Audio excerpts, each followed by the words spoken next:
My parents gifted my sister the lake house I took care of for 15 years, then expected me to celebrate it. The roast sits in the center of my parents' polished oak dining table like a prize, perfectly browned and surrounded by rosemary sprigs. Dad's carving knife glints under the chandelier as he slices with practiced precision, the same methodical movements I've watched since childhood. Mom's crystal glasses catch the light, arranged at perfect intervals around her prized Wedgwood china. "Miranda, would you like dark or white meat?" Dad asks, his voice carrying that Sunday dinner formality. "Dark, please." I reach for my water glass, watching as Arya angles her phone beneath the table, capturing her immaculate plate with barely a bite taken from the roasted potatoes. "That filter makes the food look incredible," Arya murmurs, mostly to herself, thumbs moving rapidly across her screen. Mom beams at her. "Make sure to tag that little restaurant where we got the special seasoning blend." I take a bite of meat, perfectly tender. The familiar Sunday ritual unfolds, Mom discussing her garden club politics, Dad offering measured commentary on the neighborhood association's latest dispute. I contribute when asked about my environmental projects, but the conversation inevitably gravitates toward Arya's growing social media presence. 20,000 new followers this month, she announces, not looking up from her screen. "That's wonderful, sweetheart," Mom says, squeezing Arya's hand. Dad clears his throat then, setting down his knife with deliberate care. The sound shifts something in the room's atmosphere. Mom straightens, exchanging a quick glance with him. "We have an announcement to make," Dad says, folding his hands on the table's edge.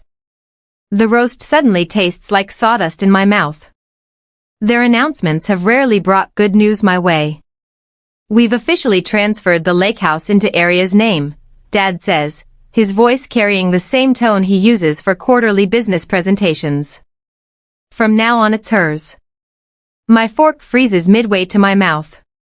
The dining room continues to exist around me, the gleaming silverware, the hum of the air conditioning, the tick of the grandfather clock in the hall, but sound recedes as if I've been dunked underwater. Mom's face glows as she reaches for Arya's hand again. "We're so excited for you, sweetheart." Arya immediately grabs her phone, angling it for a selfie with our parents.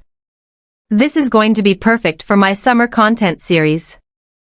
I set my fork down with careful precision, afraid that any sudden movement might shatter something: the crystal, the china, my composure, the lake house, my lake house. The place where I learned to fish at 5, Dad's hands guiding mine as I held the rod at dawn, mist rising off the water.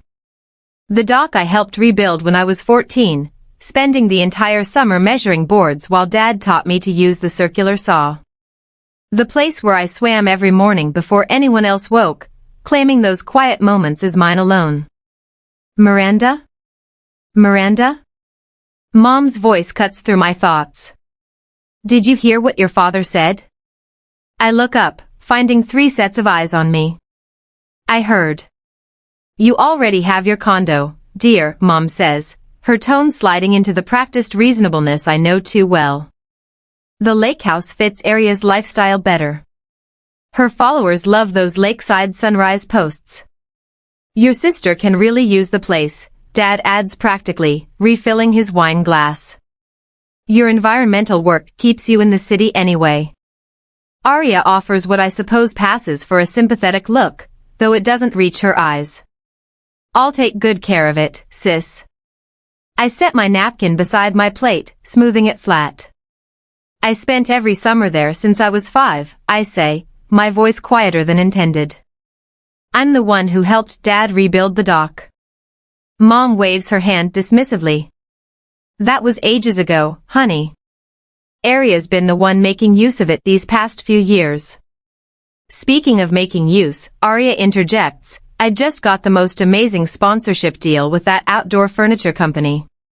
They want me to showcase their new line at the lake house next month." And just like that, we've moved on. The lake house, my childhood, my memories, dismissed as easily as last season's forgotten trend. "I need the bathroom," I murmur, pushing back from the table. Inside the hallway bathroom, I lock the door and grip the cool marble sink, staring at my reflection. The woman looking back has my gray-blue eyes, my father's straight nose, my mother's high cheekbones, but her expression feels foreign. Shocked.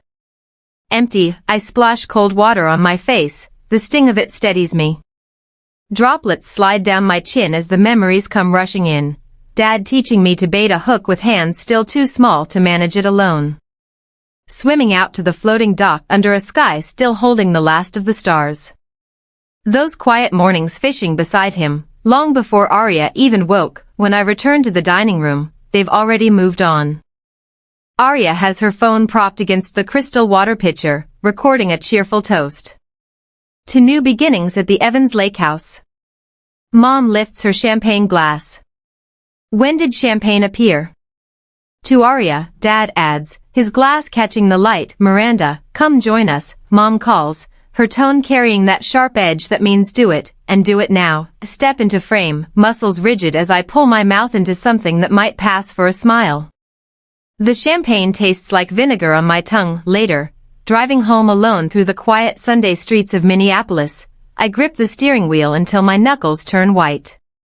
The weight of invisibility presses down on my chest, making it hard to breathe. 30 years of life, 15 summers of memories, countless dawns spent on that dock, all erased with one cheerful announcement over dinner. They didn't just give away property. They handed over the only piece of my childhood that still felt like mine. At 11 that night, my phone pings. I'm curled up on the sofa, wrapped in the faded quilt my grandmother made, still trying to absorb the evening's bombshell. The notification glows in the dim light. Arya Evans has tagged you in a story. Dread tightens in my stomach as I tap the screen.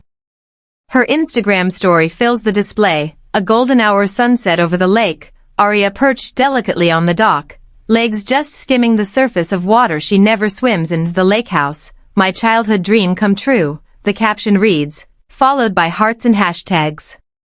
The comments roll in fast. Oh my god, so gorgeous, you totally deserve this. Your happy place, can't wait to see what you do with it. That view. Blessed. Not a single mention of me. Not one acknowledgement that I existed there for 25 years before it became Arya's backdrop, and a handful of filtered photos. My childhood has been digitally erased. I toss my phone aside and press my palms to my eyes until bursts of light flicker behind them. The quilt slips to the floor as I stand and walk toward the hall closet, driven by sudden purpose. Boxes line the back corner, labeled in my careful handwriting. I pull out the one marked Lake House, Childhood. Dust rises as I lift the lid. Inside, photographs spill out, real moments, not staged ones. 6-year-old me, gap-toothed and beaming, holding a smallmouth bass nearly half my size. Dad and me on the dock, measuring boards for the renovation when I was 14. I spread the old lake house photos across my living room floor, me at dawn, swimming to the floating dock, water dripping from my chin. Each picture a memory Arya now pretends never existed. Her Instagram shows perfection, mine shows life. At the bottom of the box, I find Dad's fishing journal, the leather soft with age. I flip to a page dated July 17, 1998. Miranda caught her first bass today, 4 pounds, 18 inches. Proudest moment of my life. My name fills the pages again and again. Arya's never appears. The truth hits hard. They haven't just given her the lake house, they've rewritten our family's history. The next morning, Mom calls. We need you to help Arya plan the lake's maintenance, she says, voice firm, leaving no room for refusal. Dad joins in, you know that place better than anyone. Of course I do. I kept it running for 15 years while Arya built her following. After I hang up, I message Jack, the neighbor from across the lake. We meet at Lakeside Coffee.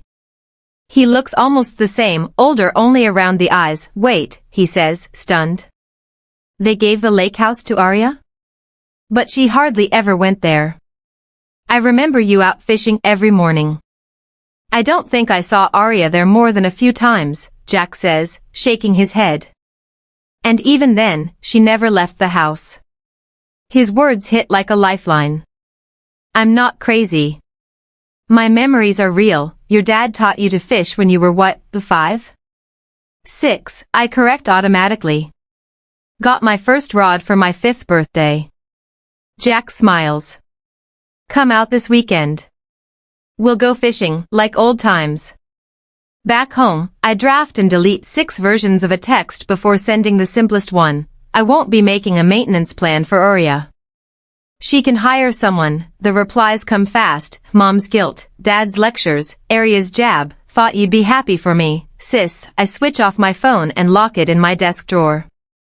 For the first time in 30 years, I choose peace over their manipulation. BY Sunday. Mom's text reads like a eulogy. Lake House transition planning meeting. When I arrive, I realize it's not a meeting, it's a show. My aunt, uncle, and a photographer fill the dining room. Miranda. So good of you to come support your sister, Aunt Patricia beams. What big day would that be? I ask tightly. The lake house, of course, Uncle Richard says.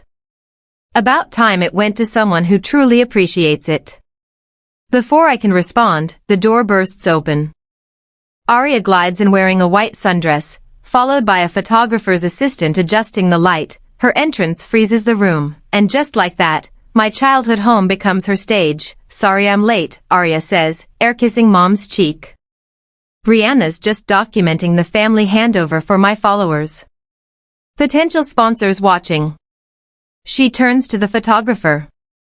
Natural lighting, and make sure to catch the emotion when Miranda gives her blessing. My blessing? The words slip out before I can stop them. Just symbolic, dear, Mom says, her grip tightening on my arm. Aurea scrolls through her phone. Caption idea. Family legacy passes to the next generation as my sister honors our parents' wishes. Lovely, Mom beams. Dad slides a folder across the table labeled Lake House Transfer. The paperwork's done, he says. You mean, it's already hers? My voice sounds far away. Aunt Patricia smiles. It's always been Aria's special place. I stare at them. That's not true. I rebuilt the dock with Dad. I went fishing every morning.